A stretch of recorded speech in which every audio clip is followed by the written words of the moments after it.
ሰላም ጤና ይስጥልን ተመልካቾቻችን እንደምን ዋላችሁ እንደምን አመሻችሁ ከአንከር ሚዲያ ዝግጅት ክፍል ያክብሮ ሰላምታችንን እናቀርባለን ለመላው የክርስትና እምነት ተከታዮች እንኳን ለብርሃነ ጥምቀቱ አደረሳችሁ እንላለን ባሉ የሰላም የፍቅር የደስታ እንዲሆንላችሁ በመመኘት ከእለቱ የአንከር የመረጃ ክፍለ ጊዜ ጋር አብራችሁ እንድትቆዩ መንጋብዘው እኔ መሳይ መኮንን ከዚህ ከዋሽንግተን ዲሲ ገለታው ዘለቀ ከቦስተን በጋራ በመሆን ነው መልካም ጊዜ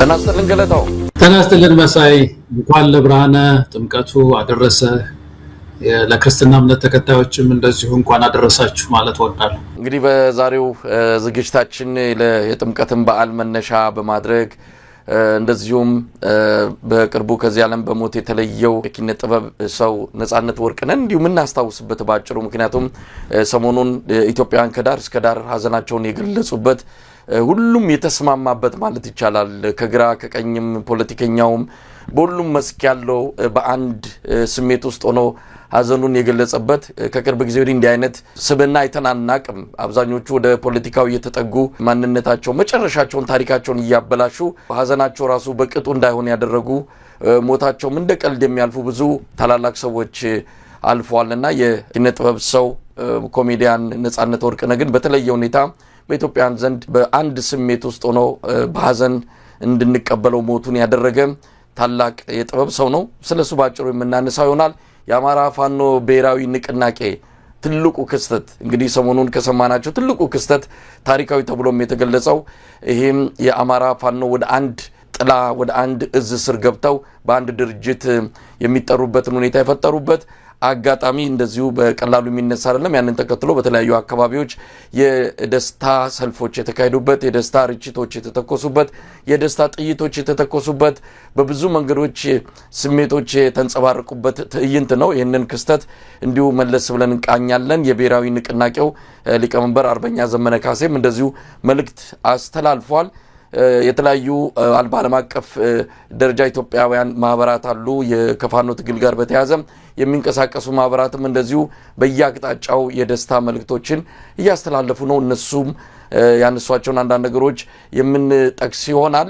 ሌላው ፕሬዝዳንት ዶናልድ ትራምፕ ከአባይ ግድብ ጋር በተያያዘ አንድ ደብዳቤ ለፕሬዝዳንት አልሲሲ ግልባጭ ለኢትዮጵያው ፕሬዝዳንት ለሌሎችም ሱዳኑ መሪም እንደዚሁ የተጻፈ ደብዳቤ መነጋገሪያ ሆኖ ነው የሰነበተው ፕሬዝዳንት ትራምፕ በዚህ ደብዳቤያቸው ወደ ማሸማገሉ ሚና መመለስ አሜሪካ እንደምትፈልግና በሁለቱ ሀገራት መሃል የተፈጠረውን ፍጥጫ ለማርገብ ሀገራቸው መዘጋጀቷን በመጥቀስ ነው ለአልሲሲ ደብዳቤ የጻፉት ያንን ተከትሎ አንዳንድ ሐሳቦች እየተነሱ ነው እሱንም ጉዳይ እንመለከተዋለን የወልቃይትም ጉዳይ ተነስቷል ወልቃይት በተለይም ደግሞ የአሜሪካው አምባሳደር ኤርቪን ማሲንጋ ወደ ወልቃይት ተጉዘው ወልቃይት ሰቲት ሁመራ ዞን አስተዳዳሪዎችን ካነጋገሩ በኋላ አንዳንድ ፍጥጫዎች ዳግም እያየሉ መጥተዋል በተለይ ጌታቸው ረዳ የፌደራል መንግስቱ የወልቃይት ሰቲት ሁመራ ዞን አስተዳደርን ሊያፈርስ ተዘጋጅቷል ወይም ደግሞ ሊያፈርሰው ነው በሚል የሰጠው መረጃ በወልቃይት ዞን አስተዳዳሪዎችም ሆነ በተለያዩ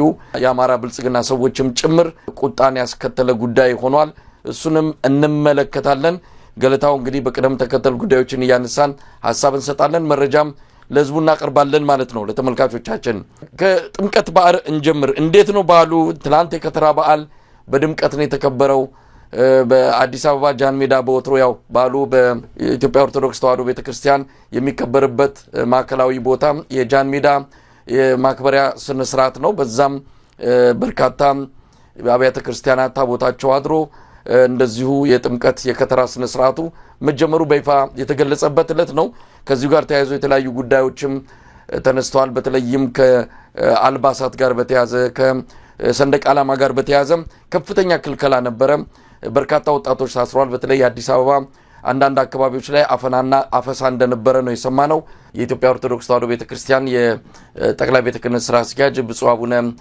ሳዊሮስ ጎንደር ነው ያሉት እሳቸው ከሜዳቸው በፊት በዓሉን አስመልክቶ ያስተላለፉት መመሪያ አሳዛኝ ነው ያው እሳቸው ካመጣጣቸው ጀምሮ መንፈሳዊ ተልእኮ እንደሌላቸው ፖለቲካዊ ግብ ሰንቀው ወደ ጠቅላይ ቤተ ክህነት ስራ አስኪያጅ እንደመጡ ይሄ ጋድ የወጣ ሀቅ ነው። ይህንን ማስተባበልም የሚችሉት አይደለም።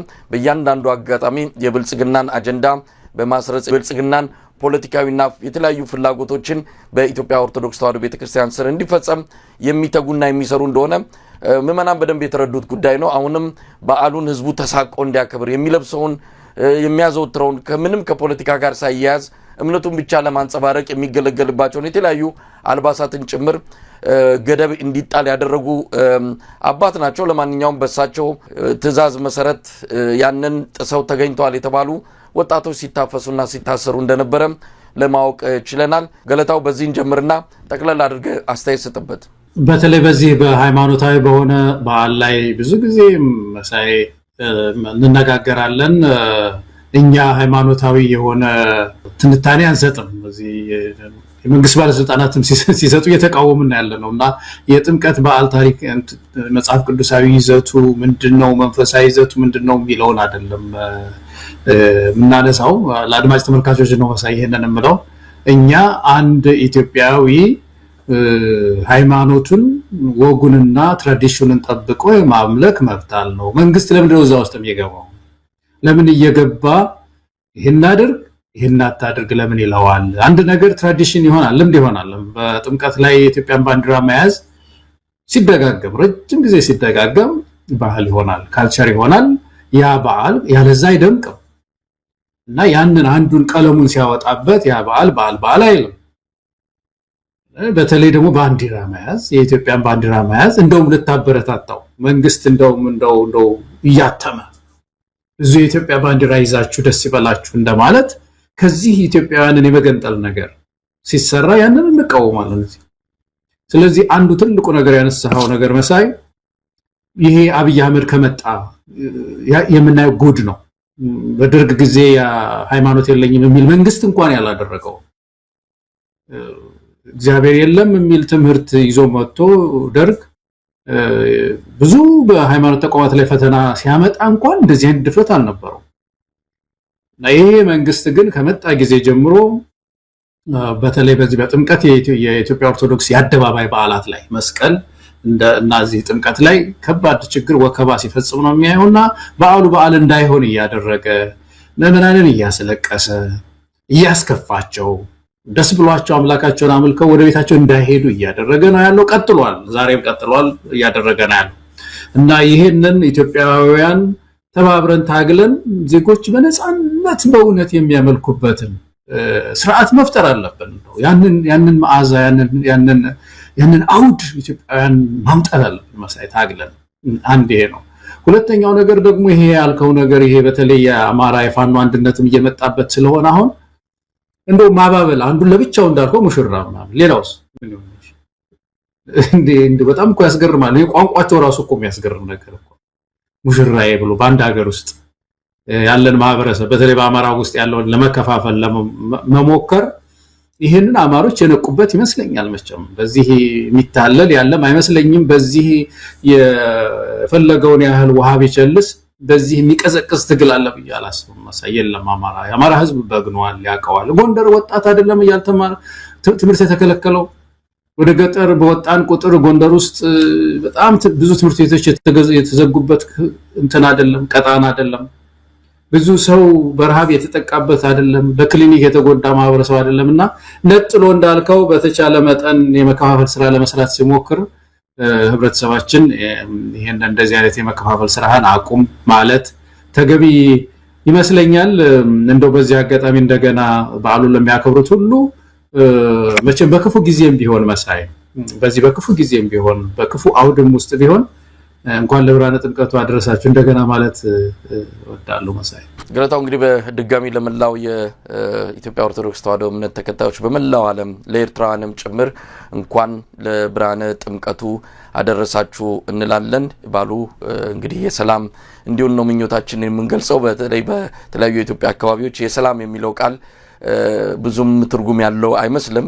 ከሰላም ርቀው ጥይት እየጮህባቸው የሚያከብሩ ለምሳሌ ሰሜን ሸዋ ላይ ታቦታት በሰላም ረክተው ወደ ማደሪያቸው እንዳይሄዱ ያገዛዙ ታጣቂዎች የፈጸሙት የተኩስ እሩምታና ማዋከብ በዚህ አጋጣሚ መጠቀስ የሚገባው ነው። በምንጃር ሸንኮራ ወረዳ አካባቢ ታቦት ተረጋግቶ ወደ ማደሪያው እንዳይሄድ ወደ ቦታው ወደ ምድብ ቤተክርስቲያኑም እንዳይመለስ ከፍተኛ የሆነ ማዋከብ ስራ በአገዛዙ ታጣቂዎች እየተፈጸመ ነው ያለው። ፋኖች እውነት ለመናገር ይህን አጋጣሚ በመጠቀም የተናጠል የተኩስ አቁም በማድረግ ብቻቸውን ተኩስ አቁሙን ውሳኔ ላይ ደርሰው ምንም አይነት ወታደራዊ እንቅስቃሴ እንዳይደረግ ወስኗል። ከከተራ ዕለት ጀምሮ እስከ ዛሬዋ ቀን ድረስ በተለያዩ የአማራ አካባቢዎች ውጊያዎች አልተካሄዱም በፋኖ በኩል። ነገር ግን አገዛዙ ለማጥቃት በመጣባቸው አካባቢዎች ግን በመልሶ ማጥቃት የተለያዩ ወታደራዊ ገድሎች መፈጸማቸውን ነው የሰማነው። ወደ ኋላ ላይ እናነሳዋለን። ገለታው ወደ አንድ አሳዛኝ ክስተት ነው። ሰሞኑን ኢትዮጵያውያን በአንድ ስሜት ውስጥ ሆነው ያሰነበታቸው ነው። የኮሜዲያን የኪነ ጥበብ ሰው ነጻነት ወርቅነህ ህልፈት ነው። ህልፈቱ ኢትዮጵያውያንን አሳዝኗል።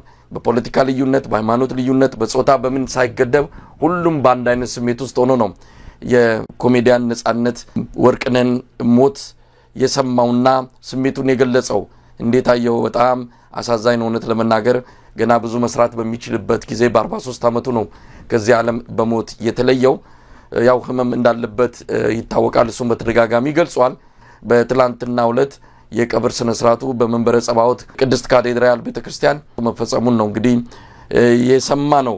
ገለታው ምን ማለት ይቻላል? በዚህ አጋጣሚ ለቤተሰቦቹ፣ ለወዳጆቹ፣ ለጥበብ ቤተሰቦች በሙሉ መጽናናትን እንመኛለን። አዎ መሳይ መጽናናትን እንመኛለን። በጣም ያሳዝናል በእውነት ብዙ ሰዎች ነጻነት ካለፈ በኋላ ሲናገሩ በጣም ያሳዝናል። በጣም ልዩ ጸጋ ያለው ሰው ነው መሳይ። ከፍቶትም እንኳን ሰው ለማስደሰት ብዙ ዋጋ የሚከፍል ሰው ነው። ሰዎች ሲናገሩ በጣም ልቤ ነው የተነካው መሳይ። በጣም ሰው እንዲደሰትለት እሱ ያለውን ህመሙን ሁሉ እየቻለ ሁልጊዜ ስቆ የሚኖር ሰው ነው።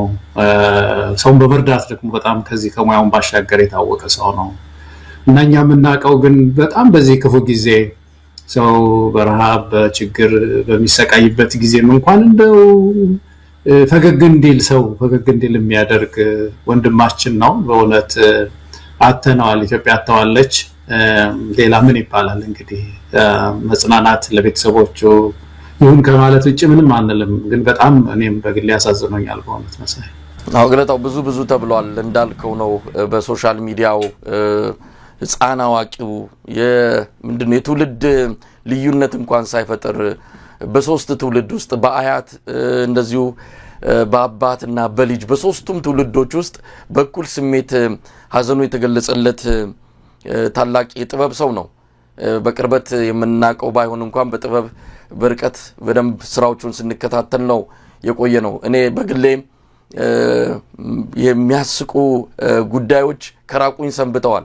ያው ኢትዮጵያ ውስጥ ባለው አጠቃላይ ሁኔታ እንደው ለመሳቅም ሆነ ፈገግ ለማለትም የሚያስችሉ ጉዳዮችን በጣም እየደረቁ የመጣበት ጥበብ እየነጠፈ የመጣበት ኮሜዲያንም ስራቸውን ትተው በሌላ ተለያዩ ዘርፎች ውስጥ የተሰማሩበት ነው። ምክንያቱም ያለው ሁኔታ በጣም ጭጋጋማ ነው። ኢትዮጵያውያን ስሜታቸው የተነካበት ሁኔታ ነው። በዚህ መሀል ውስጥ ግን የሚያስቀኝ ቢኖር ነጻነት ወርቅነህ ነው። እውነት ለመናገር የቤተሰብ ጨዋታ የሚባል ኢቢኤስ ላይ የሚያስተላልፋቸው ፕሮግራሞች እንደው ዝም ብሎ ቀልድ ብቻም አይደሉ፣ ቁም ነገርም አለበት እዛው የሚፈጥረው ነገር።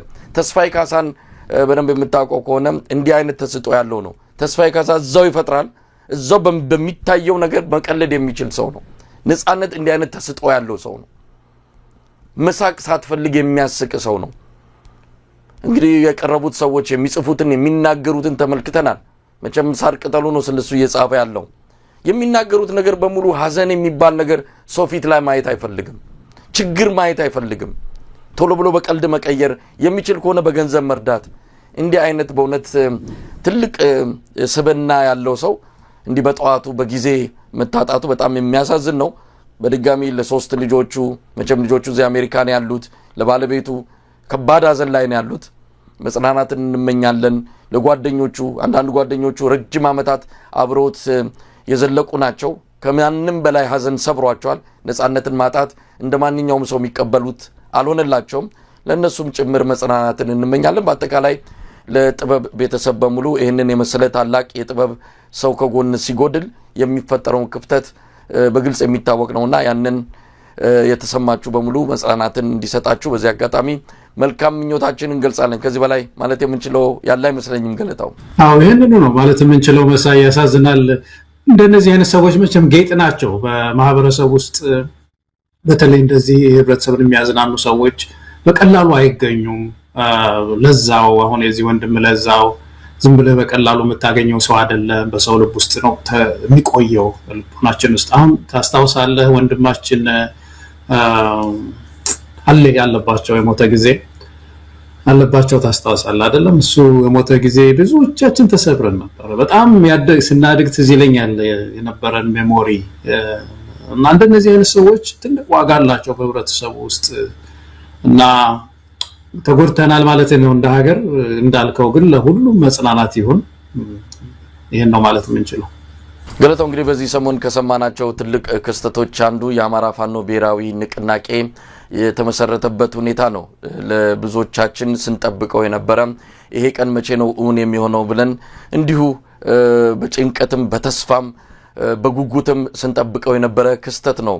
ጥር 9 ቀን 2018 ዓመተ ምህረት በዕለተ ቅዳሜ ከፋኖ መንደር የተበሰረው እነዛ የፋኖ ታጋዮች እነዛ በተለያዩ አውዱ ውስጥ ሆነው በተለያዩ አስተሳሰብ ውስጥ ሆነው አንድ የፋኖ መጠሪያ ይዘው ነገር ግን በአካይድና በተለያዩ መንገዶች ተለያይተው ጥይት እስከ መተኳኮስ እስከ መገዳደል የደረሱ የፋኖ ኃይሎች ያ ሁሉ አብቅቶ ያ ሁሉ ነገር ተጠናቆ ምዕራፉ ተዘግቶ ዛሬ አንድ የአማራ ፋኖ ድርጅት አምጠው ወልደዋል። እጅግ የሚያኮራ ነው። በዚህ ጉዳይ ላይ ብዙ ነገሮችን ብለናል። አንተ እንግዲህ አስተያየት ስላልሰጠበት አንተን ላስቀድምና ከዛ በኋላ የመጡ የተለያዩ ክስተቶች አሉ። ስለሱ መረጃ እንሰጣለን፣ አስተያየትም እናቀርባለን።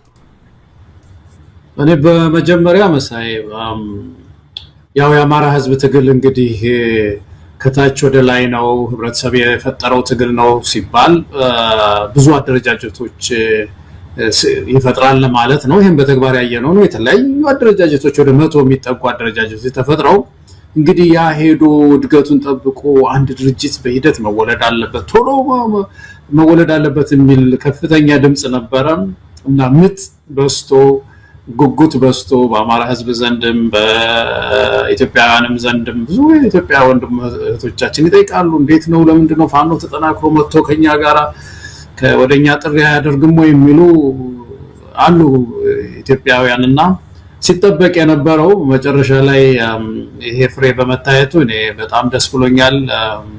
ሁሉንም እንኳን ደስ አላችሁ ማለት እወዳለሁ። መሳይም ያንተንም ድካም አውቃለሁኝ። ሆነስትሊ ስፒኪንግ ከዚህ ከሚዲያውን ባሻገር ይሄ ተቋም ይፈጠር ዘንድ ብዙ ስትጥር ነበረ። እንዳንተ ሌሎችም በጣም ብዙ ዋጋ የከፈሉ ሰዎች አሉ፣ ግፊት በማድረግ ማለት ነው። አንተ በቀጥታ ከአመራሮቹ ጋር ግንኙነት ስላለህ ብዬ ነው ያነሳሁት። ሌሎችም እንደዚሁ መከራቸውን ሲያዩ የነበሩ እዚህ ሀገርም ሲሰበሰቡ የነበሩ ደብዳቤ ይጽፋሉ፣ ኮሚቴ ይፈጠራል እና በጣም ተቸግሮ ነበር ዲያስፖራው እና ያ ጊዜ አልፎ አሁን ይሄንን ዜና በመስማታችን እንደ ኢትዮጵያዊነታችን ኮርተናል። በእውነት በጣም ነው ደስ ያለኝ። እንግዲህ ከዚህ በኋላ ይሄ ተቋም መሳሪያ ነው አይደለም። እንግዲህ ድርጅት የሚባለው ድርጅት ኢንስትሩመንት ነው፣ መሳሪያ ነው። አንድ ትልቅ ዓላማ አለ፣ ትልቅ ግብ አለ። ይሄንን ግብ ለመፈጸም የሚያስችል መሳሪያ ነው እና ይሄንን መሳሪያ በአግባቡ ተጠቅሞ ፍኖተ ካርታውን አዘጋጅቶ የፖለቲካ ርዕዮትን በደንብ አርቅቆ አሳምሮ ይሄንን ትግል በአጭር ጊዜ ውስጥ ለድል ማብቃት ደግሞ ትልቁ ሁለተኛው ምዕራፍ ነው የሚሆነው ማለት ነው። የመጀመሪያው ምዕራፍ በእውነት በድል ተጠናቋልና እጅግ በጣም ነው ደስ ያለኝ መሳይ ታሪክ ስሰማ። ገለታው እንግዲህ ተቋም ነው እንዳልከው፣ ተቋም መውለድ በጣም ከባድ ነው።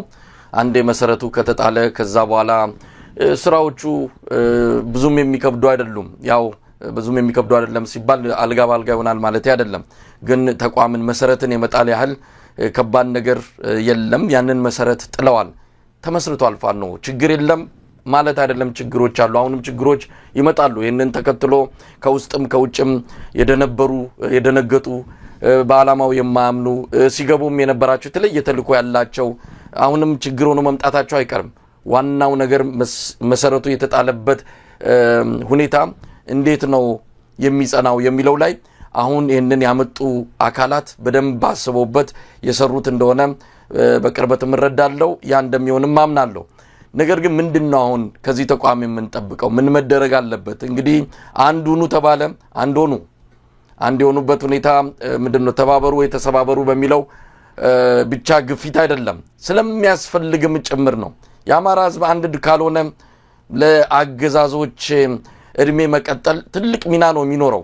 ያንን ነው ከምንም በላይ ከሚሳኤልም በላይ ከድሮንም በላይ የአማራ ህዝብ የሚያስፈልገው የአማራ ፋኖ የሚያስፈልገው አንድነት የሚባለው መሳሪያ ነው። ያ እጁ ገብቷል፣ ታጥቆታል። ከዚህ በኋላ ብዙ ስራ ያስፈልጋል። ግን ጥንቃቄውንም አጠቃላይ ሁኔታውንም ተረድተው ምክንያቱም ተስፋ ያደረገው የአማራ ህዝብ ብቻ አይደለም፣ በፋኖ ትግል የኢትዮጵያ ህዝብ ጭምር ነው። ትናንትና ይሄ ከተበሰረ በኋላ ጥር 9 ቀን ማለት ነው ደስታቸውን የሚገልጹት በአማራ ክልል ብቻ ያሉ ኢትዮጵያውያን አይደሉም፣ በየቦታው ነው። ለኛ የሚደርሰን የስልክ መልእክት እንዲሁ ሲከታተለው ነው የነበረው። ከፍተኛ ቁጥር ያለው ከተለያዩ የኢትዮጵያ አቅጣጫዎች ደስታቸውን የገለጹት ቀላል የሚባል አይደለም። ስለዚህ ትልቅ ኃላፊነት ተሸክመዋልና የፋኖ አመራሮች ዝም ብለው እንደው ወንዝ ዳር በተገኘው ሁኔታ ብቻ የሚጣሉና የሚለያዩ እንዳይሆኑ ከወዲሁ ጥንቃቄ አድርገው እንደሚሄዱ ተስፋ እናደርጋለን። ግን ምን ይጠበቃል ነው ገለታው? ምንስ ማለት ነው እንዲህ አይነቱ አንድነት መምጣቱ? የመጀመሪያው ነገር አሁን ይሄ አንድነት የመጣው በህዝብ ግፊት ነው። የህዝብ ግፊት የትግሉ ደረጃ ራሱ ትግሉ ደረጃውን ጠብቆ እየጋለ ሲመጣ ይህ ቦይሊንግ ፖይንቱ የግድ አንድ ድርጅት የሚወለድበት ምዕራፍን ፈጥሯል። ስለዚህ በመካከል እነዚህ አሰናካይ የሆኑ ወይም ደግሞ ከትግሉ ጋር መሄድ የማይችሉ የሚያስመስሉ ምናምንን ሁሉ እያገለለ እያንገዋለለ መጥቶ መጨረሻ ላይ ይሄ ድርጅት እንዲወለድ ሆኗል። ግን እንዳልከው አሁን ትልቅ ነገር እንግዲህ ምንድነው ከዚህ ድርጅት የሚጠበቀው?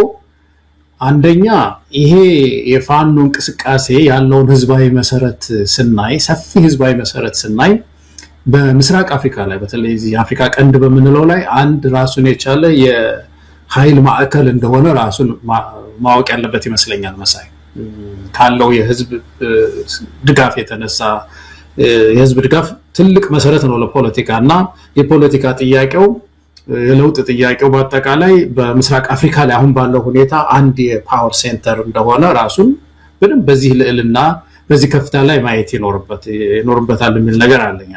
ሁለተኛው ከዚህ በኋላ የሚኖረው ትላልቅ ነገር ግዙፍ ስራ ምንድነው? አንዱ ይሄ ተቋም የፖለቲካ ጥያቄን አርቲኩሌት የማድረግ ነገር ነው መሳይ። ይሄ በጣም ትልቅ የቤት ስራቸው ይመስለኛል። ትልቅ የቤት ስራቸው ነው። አንዳንድ ጊዜ ከመፈክር ያለፈ በትግል ጊዜ በተለይ ወታደራዊ እንቅስቃሴ ጊዜ የሚያግዙ የመፈክሮች ሊኖሩ ይችላሉና ሳይመረመሩ ግን በኋላ ባዶ ሊሆኑ ይችላሉና ግን የፖለቲካ ክፍሉ በደንብ ይሄንን የፋኖን ፍኖተ ካርታ ሊያረቀው ይገባል። ጥያቄው ምንድነው? የአማራ ጥያቄ፣ የኢትዮጵያ ጥያቄ ምንድነው? ፊውቸሩስ ምንድነው? የትግሉ አቅጣጫ ምንድነው? የሚለው ላይ ሰፊ የሆነ ጥናት ሰፊ የሆነ ሮድማፕ ማዘጋጀትን ይጠይቃቸዋል መሳይ። ያ አሁን የተጀመረው የፖለቲካ ድል ሰስቴን የሚያደርገው እሱ ስለሆነ ወደም የሚወስደው እሱ ስለሆነ ይሄን ማርቀቅ ኢትዮጵያን በሚመለከት ጥሪን አሊያንስን በሚመለከት የአማራ ጥያቄን አርቲኩሌት በማድረግ ረገድ ሰፊ ስራ መስራት መቻል ይኖርባቸዋል።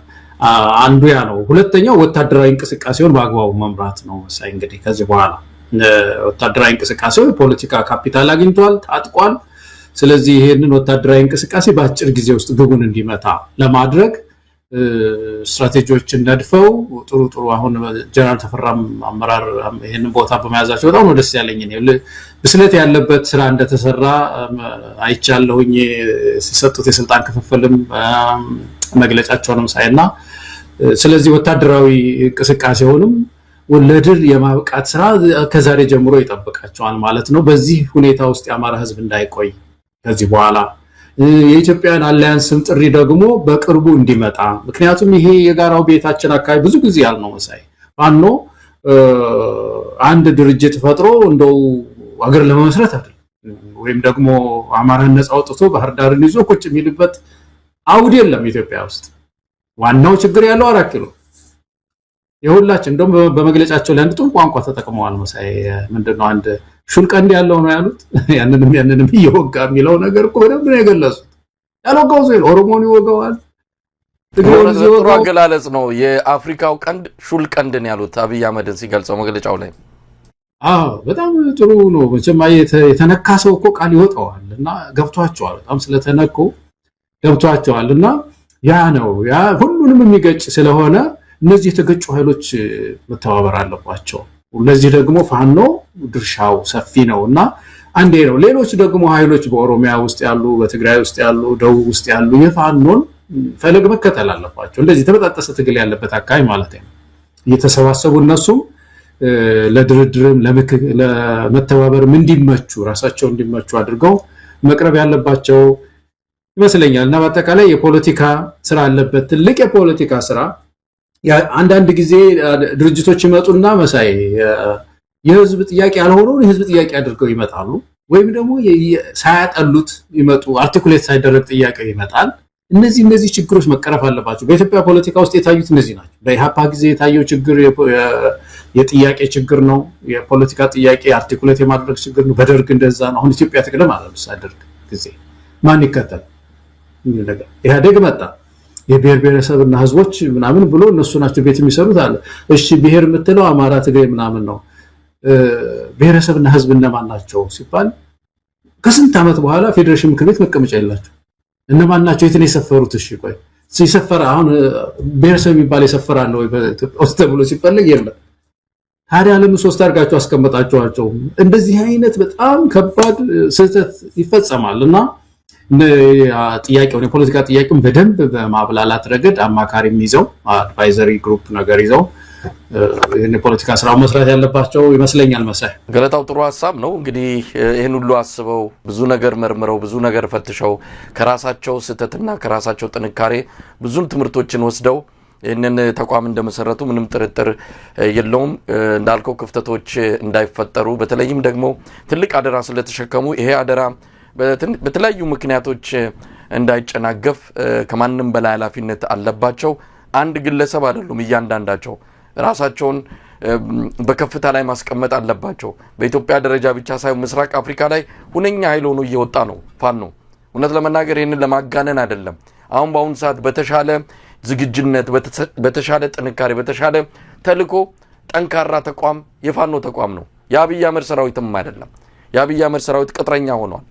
ለተባበሩት አረብ ኤሚሬትስ ያደረ የአብይን ዙፋን ለማስጠበቅ የተመሰረተና የሚንቀሳቀስ ተቋም ነው። ኢትዮጵያ የሚጠብቅ ኢትዮጵያን የሚያድን አይደለም። ስለዚህ ፋኖ ከዛ የተሻገረ ዓላማና ራዕይ ሰንቆ መነሳት አለበት። እንደዛም እያደረጉ እንዳለ በመግለጫቸውም በደንብ ነው የጠቀሱትና ኃላፊነታቸውም ከምንም በላይ ኃላፊነታቸውና ከፊት የሚጠብቃቸውን ነገር ከተረዱ አክብደውና በደንብ አድርገው አግዝፈው ካዩት ለራሳቸውም ለአእምሮም ለስነ ልቦናም ብቁ የሆነ ዝግጅት አድርገው የሚገቡበት እንደሚሆን ይታመናል። ያንን ነው የምንጠብቀው። በተረፈ የሚጎነትል አይጠፋም። አሁንም ከወዲሁ ያው አንድነት ሲመጣ ሚንጫጫ ብዙ ነው። አገዛዙ መንደር ብቻ አይደለም። ከወዲሁ እየተንጠባጠቡ የወረዱ ቅርብ ወራጆች እነዚህ አሁንም በተወሰነ ደረጃ የመጣውን አንድነት ለማጠልሸትና የተለያየ ስያሜ የተለያየ የማናጋትና የመበጥበጥ ስራ መስራታቸው አይቀርም። በተለይ በዚህ በማህበራዊ ሚዲያ በተስፋፋበት ዘመን ብዙ ነገሮችን ልናይ እንችላለን። በኤአይ ቪዲዮ በተለያዩ ድምጽ በማስመሰል አገዛዙም እንደዚሁ በሚቆጣጠራቸው የቴሌኮሙኒኬሽን መሳሪያዎች አማካኝነት አንዳንድ ነገሮችን ወደፊት ሊያመጡ ይችላሉ። ያንንም በደንብ ነቅቶ በመጠበቅ የመጣውን አንድነት የመጣውን ተቋም ማጽናት ይገባል። በዚህ አንጻር ብዙ አማካሪዎች እንዳሏቸው ከግራ ከቀኝም ብዙ ነገር በነገራችን ላይ እነዚህ ፊት ለፊት የሚታዩት ብቻ አይደሉም። በመላው ዓለም ይህን ትግል በተለያየ ድጋፍ በተለያየ መልኩ አብሮ የቆመ ኢትዮጵያውያን ቁጥር የትየለሌ ነው። ብቻቸውን አይደሉም። ስለዚህ የሙያም ሆነ የተለያዩ ድጋፍ ከፈለጉ ወይም ደግሞ ያስፈልጋቸዋል ያንንም የሚሰጡ በርካታ ኢትዮጵያውያን ተዘጋጅተው እየጠበቁ ነው ያሉትና እኔ ከዚህ በኋላ ወደ ኋላ የሚመለስ ነገር የለም። በቃ ዋና የሚጠበቀው ነገር ተደርጓል። አሁን ወገብን ጠበቅ አድርጎ ይሄን አገዛዝ ብዙ እድሜ የለውም። እውነት ለመናገር አስክሬን ነው ይዘን የምንዞረው ብለዋል ብዙዎቹ የፋኖ አመራሮች። አማራ ክልል ላይ ብልጽግና የሚባል አስክሬን እጃችን ላይ ወድቋል። መቅበር አቅቶን ተሰቃየን ያሉት ይሄው እንግዲህ አንድነታችሁ መጥቷል። ይህንን አስክሬን ወስዳችሁ ቅበሩት ነው። ሌላ ከዚህ በላይ የሚባል ነገር የለም። ከዚህ በተረፈ ደስታቸውን የገለጹ ኢትዮጵያውያን ስናስተናግድ ነው የቆየነው። በተለያዩ አካባቢዎች ባህር ዳር ላይ የዛን ሁለት ምሽት የርችት ተኩስን የተተኮሰው፣ በተለያዩ የሰሜን ሸዋ አካባቢ በጎጃምም እንደዚሁ አደባባይ ወጥተው ሁሉ ደስታቸውን የገለጹ እንዳሉ ነው በቪዲዮ ጭምር ተደግፎ የመጣው መረጃ የሚያሳየው።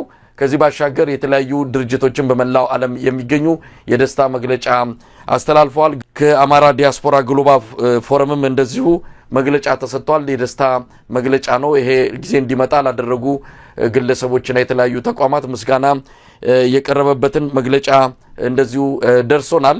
ሌላው ከዓለም አቀፍ የአማራ ህብረት ግሎባል አማራ ኮአሊሽን ከተሰኘው እንደዚሁ ስብስብም የደስታ መግለጫ መውጣቱን የተከታተልኩት እንደዚሁ መግለጫውንም ለኛ ልከውልናል። ደስታቸውን የገለጹት የብዙዎች ጥረት ውጤት መሆኑን በመጥቀስ ምስጋናና የደስታ መግለጫ ያስተላለፉበትን ነው እንደዚሁ ያደረሱን። አሁን ብዙ አማሮች ስታነጋግራቸው ምንድነው የሚሉት? የአማራ ህዝብ ለድል የሚያበቃው ነገሮች ሁሉ ከባቢው ተመቻችተዋል። ህዝባዊ ድጋፍ ነው አለው በሰፊው። ራሱ ትግሉ የተፈጠረው ከታች ነው። የሚያስፈልገውን አቅርቦት አቅርቧል። ህዝቡ ውጭ ሀገር ያለውም አገር ቤትም ያለው ሁሉም አቅርቧል። የጎደለው ነገር አንድ ነው። እሱ ምንድነው? አንድ የተባበረ ሊደርሺፕ ነው የተቸገር ነው። በእርግጥ እውነት ነው ትግሉ ከታች ስለመጣ ዝም ብሎ በአንድ ጊዜ እንደው ከፍተኛ ተቋም መውለድ ያስቸግራል። ግን ያም ሆኖ ደግሞ እየዘገየ መጣ። በዚህ መካከል የአማራ ልጆች ሳይማሩ ቀሩ። ወጣቶች ትምህርት አይማሩም፣ ህፃናት ትምህርት ቤት አይሄዱም። ማህበራዊ አገልግሎት ተቋርጧል፣ ንግድ ተቋርጧል። ስለዚህ የአማራ ህዝብ እስካችሁ እየተቀበረ ነው ያለው የሚለው ነገር የብዙ ኢትዮጵያውያን የብዙ የአካባቢ ተወላጆች አማሮች ሀሳብ ሆኖ ነበር መሳይ።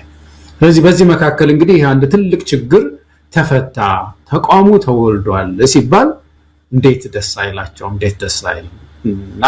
አንድ ምዕራፍ እኮ ተጠቃለለ ማለት ነው። ውጭ ሀገር ያለውም እኮ ትግሉን ለማገዝ ሲነሳ በየትኛው ቋት ነው ምልከው?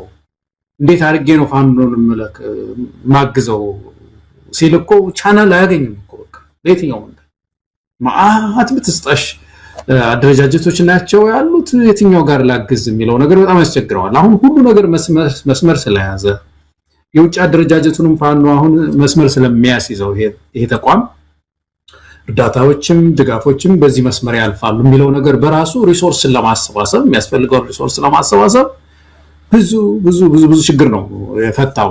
ከዚህ የተነሳ ነው የብዙ ሰው ደስታ ብዬ የማስበው። ልክ ትግሉ ያሸነፉ ያህል ነው በጣም ብዙ ሰው የተሰማው። አይ ሆፕ ይሄ ነገር እንግዲህ ፍሬ አፍርቶ በቅርቡ መሳይ ከሌሎች ኢትዮጵያውያን ወንድም እህቶቻችን ጋር ሆነው ሁሌ የምንናፍቀው ነገር መሳይ በጣም የምንናፍቀው ነገር አሊያንስ ነገር ተፈጥሮ እንደው ኢትዮጵያ ቢነጋላት በእውነት እንደው ብያስባለሁ። አሁን በዚህ እንደው እንዲሆኑ መቀጠል አይቻልም እኮ መሳይ። ኢኮኖሚ ጉዳይ ስናየው፣ ኑሮውን ጉዳይ ስናየው፣ ህብረተሰቡን ብሶት ስናየው ሊበቃ ይገባልና እነዚህ የተደራጁ ኃይሎች ሁሉ ልክ እንደፋኖ በሌላም አካባቢ ያሉት የተጠናከሩ ወደ አንድነት መምጣት ይኖርባቸዋል። ገለታው እንግዲህ የአማራ ፋኖ ብሔራዊ ንቅናቄ ምስረታን ተከትሎ ከያቅጣጫው የሚመጡ መልእክቶችን በተለይም ደግሞ የንቅናቄው አመራሮች ከህዝቡ ምን ይጠብቃሉ? ያው በመግለጫቸው የጠቀሱት አለ፣ ለተለያዩ የህብረተሰብ ክፍሎች ያስተላለፉት መልእክት አለ፣ ለዓለም አቀፉ ማህበረሰብ እንደዚሁ የተናገሩት አለ። ያንን አስመልክቶ ሰፋ ያለ ቃለ መጠይቅ እንደሚሰጡ ቃል ገብተዋል። እሱን እንከታተላለን። በጣም ወሳኝ ነው።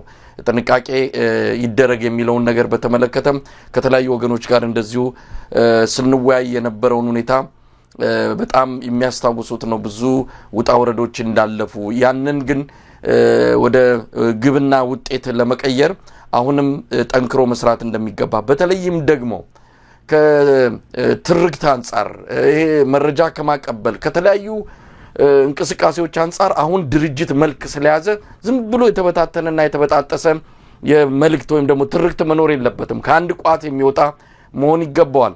ለዚህም ለዛም መግለጫ የሚሰጡ ለዚህም ለዛም መረጃ የሚያሸልቁ ሰዎችን ወዲያውኑ ወደ ሀዲዱ ወደ ሰልፉ ማስገባት የተቋሙ ተቀዳሚ ተግባር መሆን አለበት።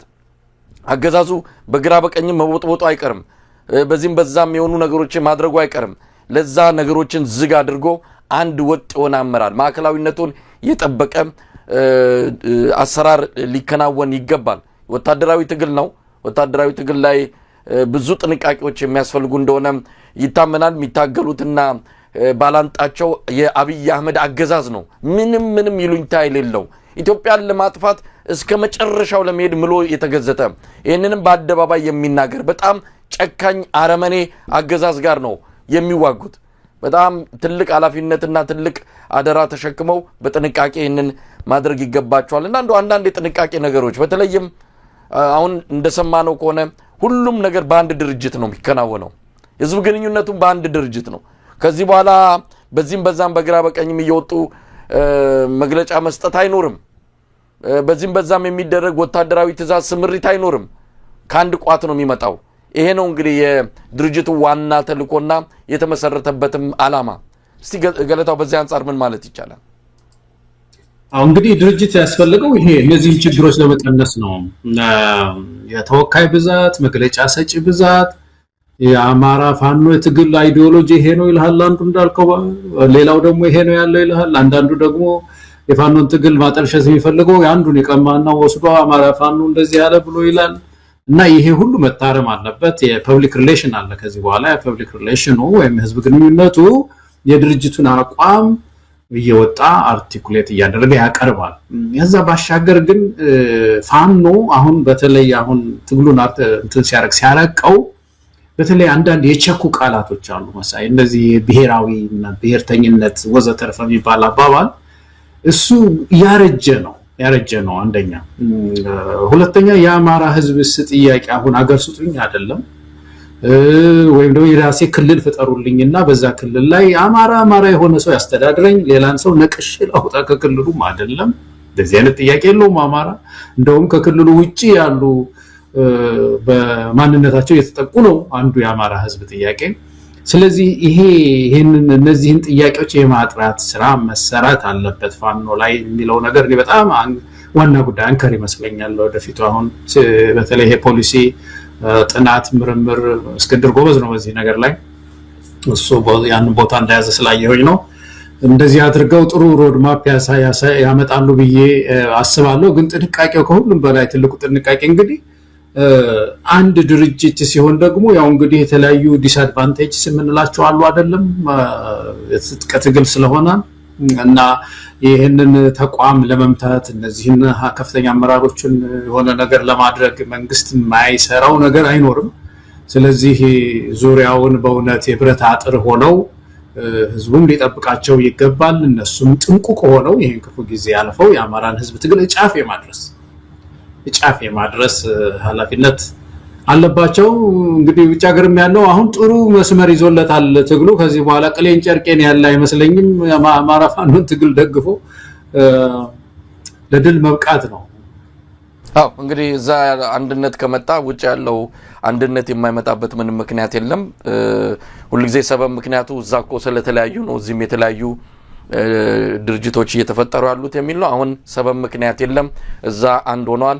እዚህ አንድ ማይሆኑበት ምንም ምክንያት የለም። እዚህም ሰብሰብ ብላችሁ ዲፕሎማሲውን የገንዘብ አስተዋጽኦን ሁሉም ነገር በአንድ መልክ እንዲይዝ፣ ምክንያቱም ሰው ለየድርጅቱ እጁን እየዘረጋ አቅምም እያጠረው ነውና አሁን ሰብሰብ ብላችሁ ጉልበት አጠራቅማችሁ ፋይናንሱንም ዲፕሎማሲውንም በአንድ ወጥ በሆነ ተቋም ውስጥ ማስኬድ የሚቻልበት እድል መጥቷልና ያንን እንድታደርጉ እንግዲህ በውጪ የሚገኙ ዳያስፖራዎች ኢትዮጵያውያን የአማራ ተወላጆች ይህንን አሰላለፍ ከዚህ ከመጣው ድርጅት ጋር ማድረግ ይገባቸዋል ማለት ነው። ገለታው እንግዲህ ይህን ተከትሎ በተለያየ መልኩ የመጣ አንዳንድ ክስተቶች አሉ። በተለይ የክልሉ የአገዛዙ ታጣቂዎች ከሚሊሻ ጀምሮ አድማ በታኝ ራሱ መደበኛው የመከላከያ ሰራዊትም ትጥቅ እየፈታ ወደ ፋኖ የሚመጣበት ወደ ተለያዩ አቅጣጫዎች የሚጠፋበት ሁኔታ እየጨመረ ነው የመጣው።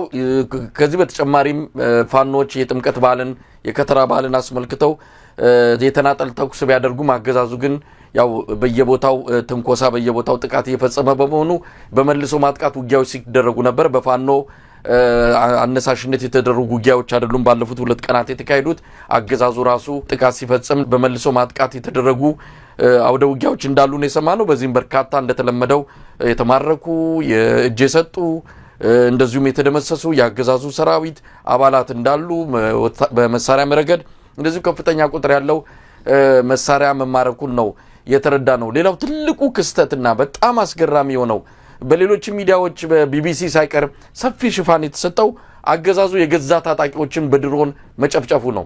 ሰሞኑን በተደጋጋሚ እየተከናወነ ነው። ባለፈው እኛ ዜናውን ለመጀመሪያ ጊዜ ያወጣ ነው በአንከር ሚዲያ በኩል ነው። በዋግምራ ሰሜን ወሎ ዋግምራ አካባቢ ከደቡብ ከጎንደር ጋር በሚዋሰነው አንድ ቦታ ላይ እንደዚሁ ለስብሰባ የተቀመጡ የአብይ አህመድ ያገዛዙ ሚሊሻ ሰራዊት አባላት በአብይ አህመድ ድሮን ተጨፍጭፈዋል።